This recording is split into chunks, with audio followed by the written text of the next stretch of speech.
Good day mga katikdol. Atong topic karon kay Section 27 of Rule 130 on revised rules on evidence. Naunsa ni siyang Section 27 of Rule 130?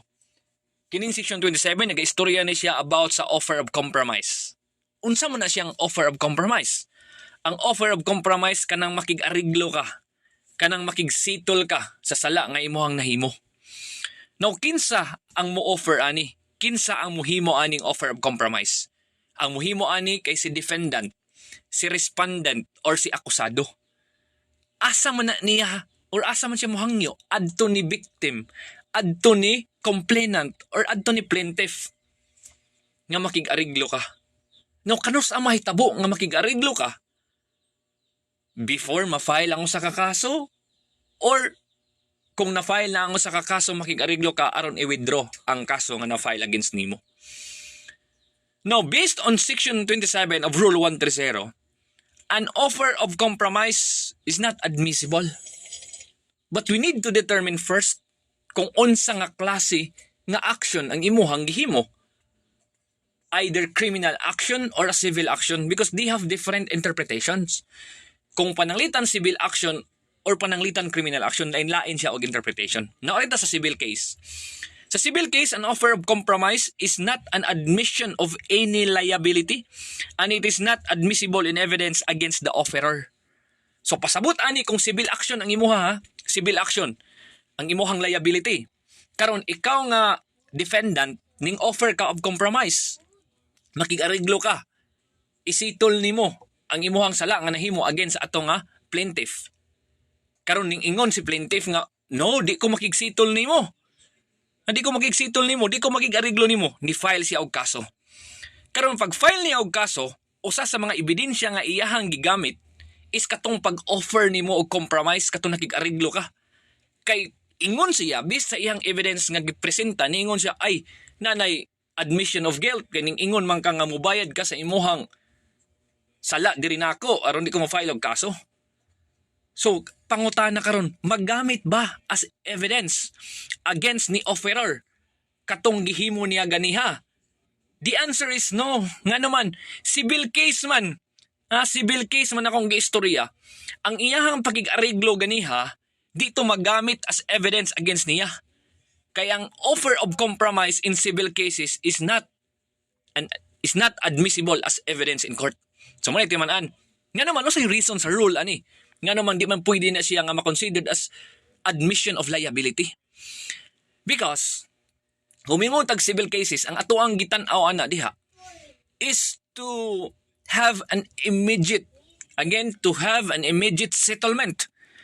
To have an immediate settlement between the two conflicting parties.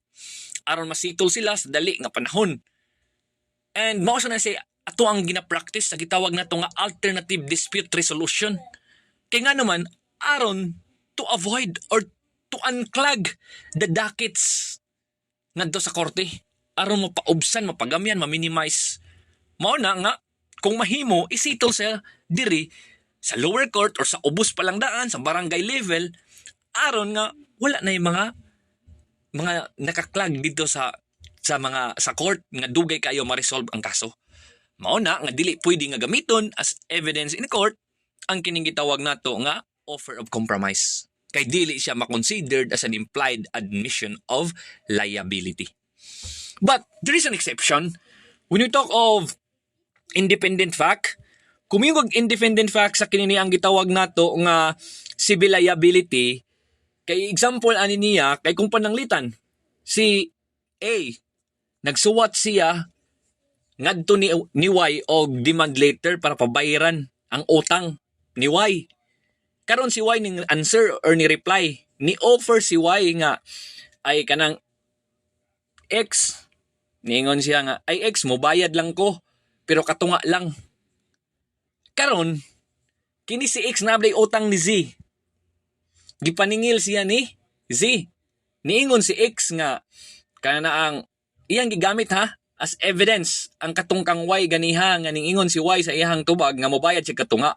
So iyahang gigamit tong nga ebidensya nga kana ang si Y mobayad katunga para ang iyahang utang ngadto ni Z so katunga na sa iyang bayaran. So karon ang pangutana, maggamit ba as evidence katong gihimo ni Y ganiha nga niingon siyang mobayad siya katunga? So in this case, magamit. Nga naman, it is considered as an independent fact.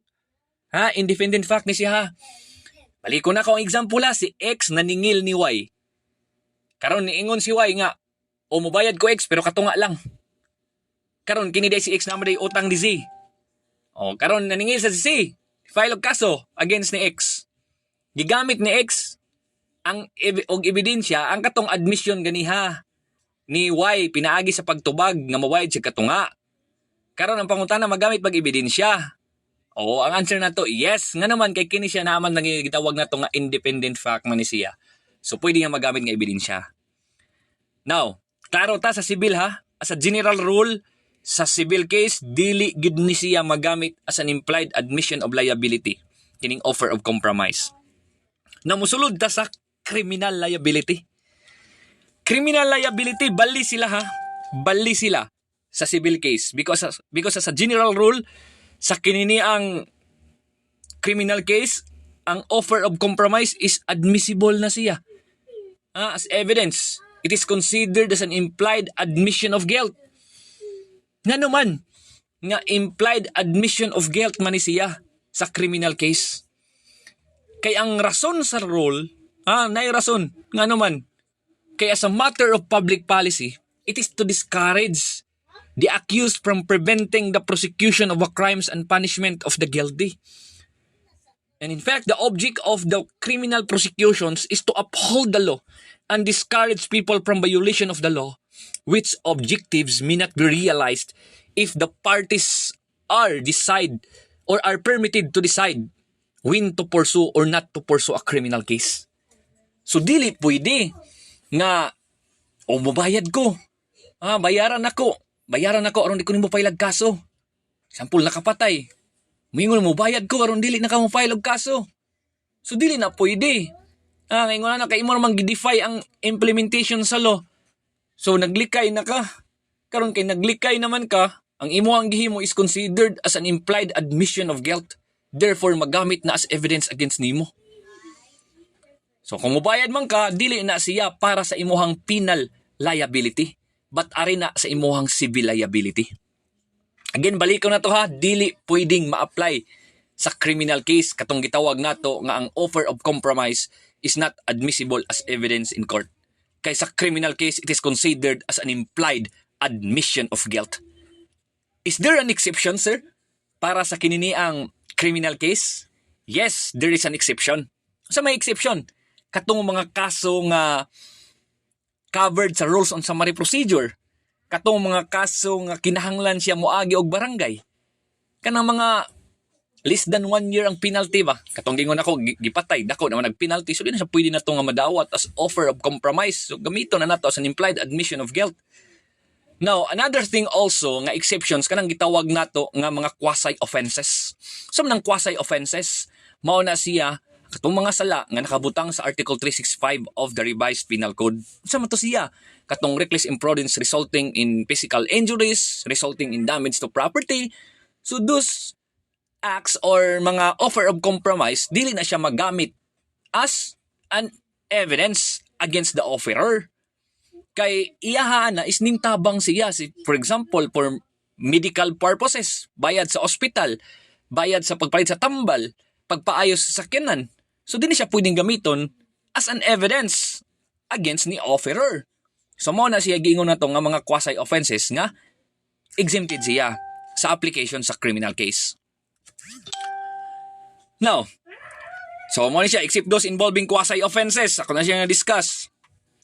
A plea of guilty later withdrawn or an accepted offer of plea of guilty to lesser offense is not admissible in evidence against the accused who made the plea or offer. So, kini siya napita diri. For example, during arraignment, ning plea of guilty, si kini ang accused. Pero karon niingon si accused nga, ay akong i-withdraw. Ang pag-intern ako sa akong plea of guilty. Karon niingon si prosecution nga, ay gamiton to nato as an evidence against him. Kay niingon na siya og plea of guilty pagkahuman ihang gi-withdraw. So ang pangutan na karon, magamit ba na siya as evidence against ni offerer or against ni Accused, the answer is no.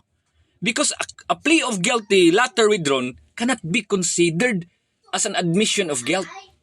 Kay miyong gaytang ingunaan ni criminal case, it must be based on gitawag nato nga merits of the case. Kinalan sa merits of the case ha. Next, ning offer na sad ka of guilty to a lesser offense, pero wala gidawat ang imuhang unaccepted offer. Maybe ang reason is none of the essential requisites sa imuhang crime nga na-commit is wala.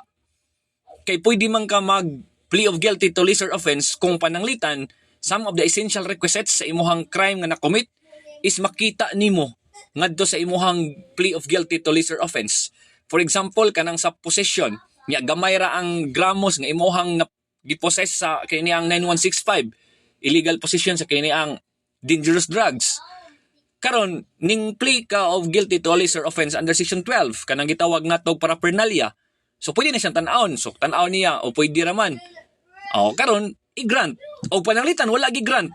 Pwede ba tong magagamit as evidence against nimo on the case of possession kay tungod na admission of guilt? The answer is no.